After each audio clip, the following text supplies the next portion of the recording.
swerte yung mga anak nyo for having a parent like you na really taking it seriously, to be here, to internalize everything, para maayos yung relationship nyo and mapabuti yung pamilya nyo.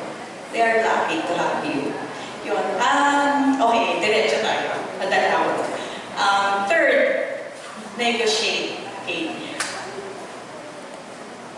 Minsan kasi, after, katulad ni Joey, when he commented to me one time na that was the biggest compliment I got from him. Yung sabi niya, I cannot live without you. Yun. So, masyado akong na-flatter nun. Napili ko talaga lahat ng mga sentiments ko before, tampo-tampo na wala na bura because of that comment. So, kahit na may ganun, kahit na we have agreed that we will not change, try to change each other based on the to kanina, meron pa rin mga bagay na hindi kayo pagkakasunduan. Meron pa rin kaming mga, even after finishing flames, after giving so many talks about resolving conflicts, meron pa rin one way or another, may disagreements pa rin. That's why we need to learn this third talk, negotiate. How do we negotiate? What is negotiation? In marriage, iba yung business life. In marriage, negotiation is discussing an issue together with an intention of having the solution that is good for the marriage, for the family. Iyon ang negotiation.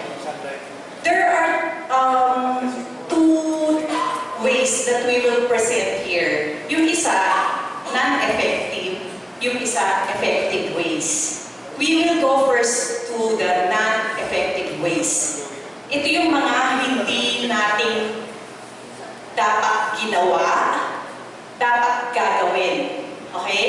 So that's very clear. Hindi dapat natin itong ginawa, pero nagawa na natin. So now, after listening to this, we will resolve not, at least not to do this, or try not to do this with our spouse. Attacking the other, surrendering, and bargaining with one another. Ito po yung mga hindi magandang practices. Attacking the other, ito po yung saying negative words, sarcastic comments, yung mga below the belt criticism sa husbands or sa mga wives. In short, ito yung mga masasakit na salita na nabibitawan natin sa ating mga asawa. Minsan nga, meron pang, ano ba yung bad words? Sabihin ko ng diretso, minsan, minumura natin yung ating asawa. Yun, di ba? So, remember po, it takes million compliments to build up our marriage and only one negative comment to crush down our relationship. It takes only 1 second to hurt our spouse, and it will take years to repair the damage that we have caused. Yung mga words na walang silbi ka, para yan lang, hindi mo alam, hindi mo kayang gawin. Wala ka na bang alam na iba? Narinig ko na to sa mga nag-confide sa akin ng mga kaibigan ko. These are real comments. Masakit. Umiiyak sila. So if ever we have realized this has no room for our marriage starting today, starting now. We should not be hearing this kind of words. Okay? Next, surrender to the other. This is remaining silent and giving up the chance to resolve the conflict. Ito yung mali namin ni Joey. Di ba na-share ko na kanina? Silent treatment kami. Hindi kami nag-aaway, hindi kami nagsisigawan, hindi kami nagpapansinan. So, yun kami. So, it can last for days, for weeks. I think the longest is a week, 1 week. Yun. So, kaya namin yung kinaya namin yung dalawa yun. But it was not good for our marriage. Because silent a bomb that is awaiting to explode. So before we realize it, yun nga, pahaba na ng pahaba. Kasi una, 1 day lang, naging 2 nights, naging 3 nights. So umabot na kami ng 1 week. And we realized that's not really good for our marriage. Until we attended Flames and we tried to change it. Bargaining with the other. This is offering something in exchange of winning the argument. Ito po yung covering up our shortcomings to our husbands or wives. Merong mga spouse na sasabihin nila na, ito example, meron akong friend, sinabi ko sa kanya, okay na kayo? Nag-usap na kayo? Tapos ang sabi niya lang sa akin, pinila niya na ako ng bag eh, yun na yun. Yun na yung sorry niya. Yun, that's bargaining. Or nagplano na kasi siya ng trip, punta daw kami ng Baler or gano'n. Tingin ko, yun na yun eh. So, it doesn't need to say sorry. Hindi po maganda yun eh, kasi hindi na-resolve ang conflict by just confronting it with gifts, tapos trips. We would not like that. So, ano po yung 3 things na ating hindi na dapat gagawin? That's attacking. Hindi ko po marinig eh. Alright, sige. Tandaan po natin yung 3 things. And now, here in Flames, starting today, ito na po yung gagawin natin. Ito yung 5 steps that we suggest. Find the best time, identify the issue, discuss, work out possible solution, you list them, you list your options, and then re-evaluate. Okay, let's go po for the number 1. Find the best time. Do you believe that most arguments happen at night? Kasi parehong pagod, di ba? Naantok na, pagod na. And meron po kasing sinabi, may kasabihan, or hindi po ito kasabihan, actually may sinabi po sa Bible, sa St. Paul, Ephesians 4:26, do not let the sun go down when you are still angry. That's in the Bible. Ang kasabihan po ng mga matatanda sa atin, huwag kayong matutulog nang meron kayong samaan na loob. So yun yung mga advice ng mga nakakatanda sa atin. But do we take it literally? The answer is no. Ang ibig sabihin po nito, we should not let our anger or yung galit natin to stay. We should try to resolve it immediately before maging bitterness or yung we want to the vengeance to set in. So, yun po yung sinasabi ng Ephesians 4:26 at saka sinasabi ng mga nakakatanda sa atin na huwag tayong matutulog na may samaan na loob. Kasi it's better po to, than forcing the issue, it's better to pause. So, it's force versus pause. When we pause, we avoid saying negative words that will only make the situation worse. When we pause, minsan, dahil nakapahinga na tayo, nawawala na yung galit natin, di ba? Nangyayari yung ganon. And kapag nag-pause tayo, we get a fresher look of the situation. Ano ba talaga yung reality? Bakit ka ba nagalit? Or bakit ba nainis yung wife ko? So, mas na-analyze natin rather than, kasi po yung ipipilitin natin mag-discuss bago tayo matulog, yun po yung forcing the issue. Na tinuturo po namin sa inyo is to pause and find the proper time na hindi kayo stress, na hindi kayo pagod, and not in public. So, not stressed, not in public, and not tired from work. That is the best time. Okay? Doesn't actually you have to identify the AM, PM, or what. Depende po yun sa mga sitwasyon yung mag-aasawa. Sa amin ni Joey, ang best time namin yung when he's dressing up for work. So, sasabihin niya, di ba stressful yun? Nabibihis eh. Tapos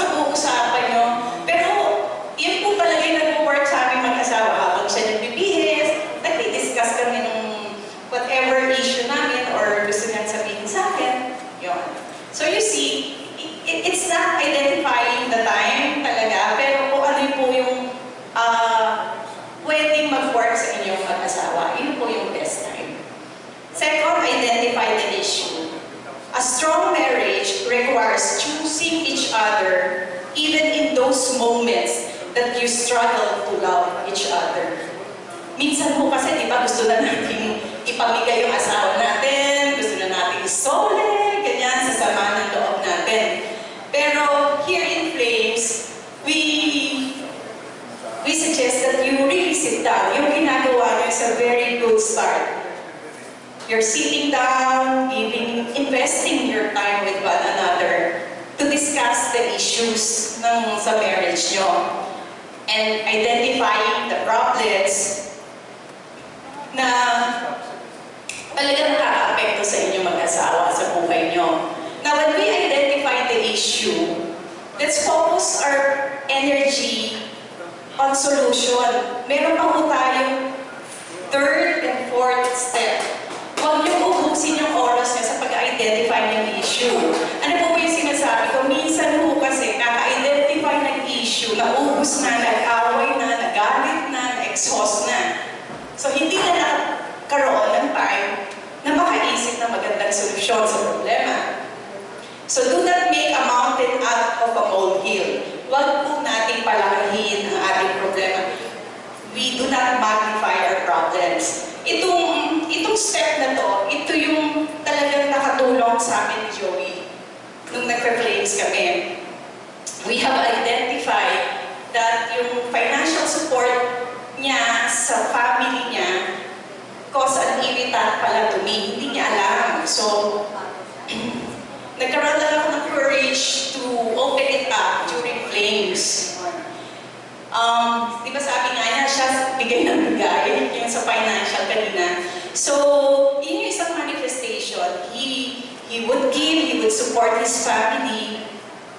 Ang problema po doon, kaya ako nasasaktan or nasaktan was because hindi ko po alam. So the problem there was not, ito po yung identifying, the problem was not supporting or giving to his parents. Ang problem po doon is not disclosing the truth to me. So when we have cleared that, na-resolve na yung issue ko sa sarili ko kasi alam niya kung paano ako naapektuhan. So, yung mga ganong scenario. Next, discuss the issue. So we want dialogue, not confrontation. Nakuha niyo po? Dialogue, not confrontation. We might, or iisipin muna po natin yung mga words that we will use before we speak. Because our words can break or make. Our words has the power to hurt or to heal. So, we will be very conscious about it. We will be very careful. Isipin niyo pong mabuti kung paano niyo gagamitin yung you and I. Yun. Kasi yung you and I can be used to attack your partner. Pwede mo kasing sabihin, you did this, you're at fault, or pwede mo sabihin, I'm right, or why is that I'm always the one sacrificing or giving? Pwedeng ganon, the way you use the you and I, so be very careful. Use it in a positive way. Okay? Pwede mong sabihin,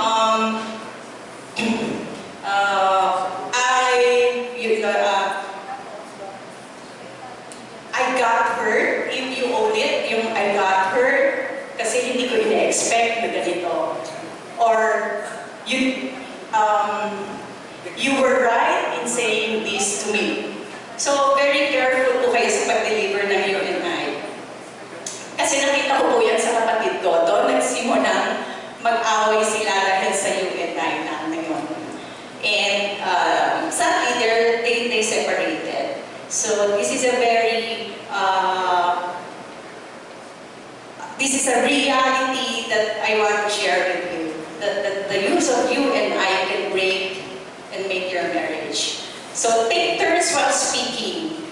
That's why we have 2 ears for us to hear more and one mouth to speak less. So dapat mas konti po yung sinasabi natin, mas marami time na we listen to our spouse. Fourth, work possible solution. In marriage, there is no winner and there is no loser. Lahat po tayo panalo. Because we choose love than to be the right person. Ang pinipili po natin magmahal kaysa i-force natin yung issue na ako ang tama. Okay? So, walang talo, walang panalo, laging panalo sa marriage. There's always a solution to our problems. So, wag po tayo magsasabi na wala nang pag-asa ng marriage na to, I'm giving up, or sana hindi na lang ako nag-asawa, sana I remain single, hindi ko alam ganito pala buhay ng may asawa. Okay. Meron po kasabihan kasi na mathematics may not teach us how to add, love, or minus hate, but it gives us every reason to hope that every problem has a solution. So, marriage po natin lahat ng problema natin may solution.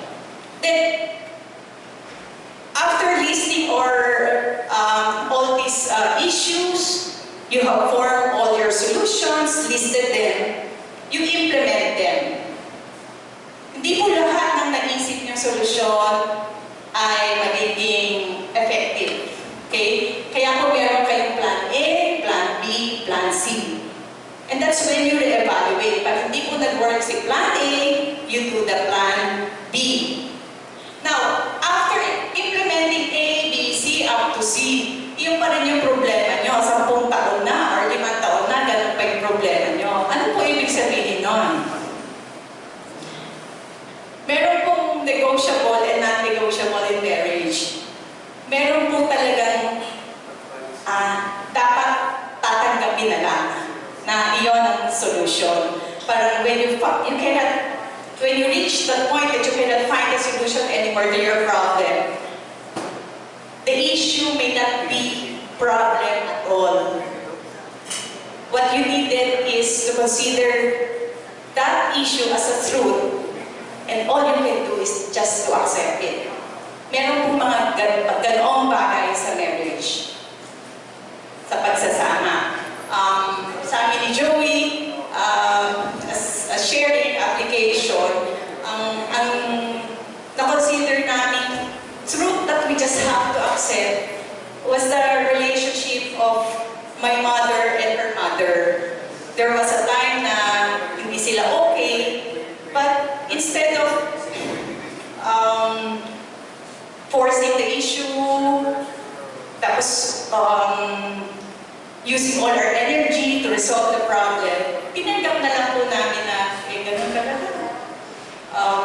Ganun ang sitwasyon, ganun ang view niya, pareho naman silang tama. So, let us not be affected with this problem. Basta tayo, okay tayo. So, may mga ganun po sa marriage.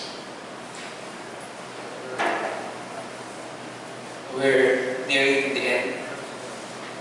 We are now on our fourth key principle, brothers and sisters. Yung fourth one is strive to grow together. There is a saying, sabi nila, there are 4 stages of marriage. First, mad at each other. Baliw na baliw sa isa't isa. Second, made for each other. Anong Tagalog ng made for each other? Gawa para sa isa't isa. Third stage daw, ito na, galit na. Mad at each other. Galit na sa isa't isa. And the last stage, mad because of each other. Galit dahil sa iyong partner, sa isa't isa. To grow together, brothers and sisters, only one principle. We can only change ourselves, not the other. We can only change ourselves, not the other. But we ask, what do I need to change? Ano ang kailangan kong baguhin? No? But let me tell you about managing expectations. Importante ito na dapat alam mo kung hanggang ano lang ang kaya ng iyong asawa. Kung ang kaya ng asawa mo ipagbakasyon ka dyan sa may kabilang ibayo, yun lang talaga. Hindi kaya kaya dalhin sa Hong Kong o sa Japan. Okay din yun, basta masaya yun. Kung ang kaya ng lutuin ng asawa mo itlog na sunog, huwag mo nang hanapan ng steak na medium rare or medium well. We want to manage our expectations for one another. Sabihin natin what frustrates us. Ako sinasabi ko kay Didith, what frustrates me is yung pag tinatawagan ko siya sa telepono, hindi talaga siya sumasagot. Dalawa na ang telepono niya. Hindi ko rin siya sumasagot. Kasi para sa kanya, hindi important, hindi kulang siya eh. Unahin niya muna yung ibang bagay. So, nakaisip ako ng paraan. Ang tinatawagan ko yung driver. Andiyan ba, mama, kausapin ko. So, tsaka ko na siya nakakausap. Hindi kami nag-aaway. Diba? It's a matter of tempering our expectations. Remember to request for change, but you cannot demand it. Hindi ko ma-demand it. Sagutin ko naman yung telepono. Oh, parang may emergency. But you can request for change, but the key word is request. The key word is request. Do not demand. Respect is the key. Respect how you are similar and then also you are different. Sabi nga ni Shakespeare, kilala niyo si Shakespeare? Sino yun? Nagagaling mo. Expectation is the root of all unhappiness or heartache. Expectations. Kung masyadong mataas ang expectation mo sa iyong kabiyak, hindi mo ma-manage, maglulungkot ka talaga. Kita mo, na dapat nanlo sa kabilang bakol, hindi dapat ito.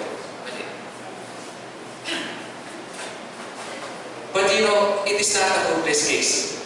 Kasi we can look to God for our needs, to be able to feel this security and self-esteem. No? And sigurado tutulungan ka ng Diyos para ayusin ang mga issues na yan. Sabi nga sa Romans 15:13, this is shown there. Okay, I'll read Romans 15:13. May the God of hope or expectation fill you with more joy and peace as you trust in Him, so that you may overflow with hope by the power of the Holy Spirit. Mga kapatid, when we strive to grow together, when we strive to do things together, when we strive to manage our expectations of one another, we can have a fruitful marriage. Marriage is blessed by the Lord. Meron pa tayong exercise pa? Wala na. Meron pa? Okay. This is the last exercise. But we want to do it very short lang. So we will finish. After this, we'll have the fifth principle and we're done.